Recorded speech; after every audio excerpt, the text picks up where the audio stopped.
আজকের মিনি ব্লগটা শুরু করলাম নতুন বছরের প্রথম ইনভিটেশন বাড়ি থেকে। একটা পুচকুর রাইস সেরিমনি ছিল। তো হ্যালো বন্ধুরা, সবাই কেমন আছো? আশা করি সবাই খুব ভালো আছো। তো দেখো, আমি কিন্তু রেডি হয়ে গেছি, সাথে আমার বাবাও রেডি হয়ে গেছে, বড় রেডি চলছে আর কি। তারপরে রেডি সেডি হয়ে টুকটুক করে বাইরে চলে আসলাম। বাইরে চলে এসে আরেকটু ভিডিও ক্লিপ নিয়ে নিলাম। আর ইনভিটেশনটা ছিল কিন্তু একদমই বাড়ির একদমই সামনে। যদি আমি সেরকম মাপের ব্লগার হতাম তাহলে হয়তো বকবক বকবক করেই সেই বাড়িতে চলে যেতাম। তো যাই হোক, সে তো বড় তো এখনও হয়তো পারিনি।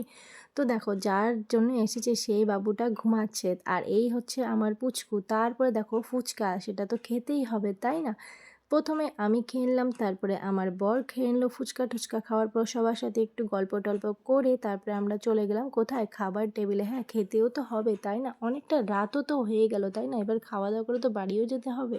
তো চলো এখন দেখাই মেনুতে কি কি ছিল। তো সবার আগে যেটা হচ্ছে স্যালাড, তারপরে হচ্ছে সাদা ভাত, তারপরে ছিল ডাল পনির দিয়ে ভেজ ডাল, তারপরে ছিল বেগুনি, তারপরে ছিল চচ্চড়ি, ছোট মাছের চচ্চড়ি, তারপরে ছিল মাছ, তারপর ছিল ফ্রাইড রাইস, আর সাথে ছিল মাটন।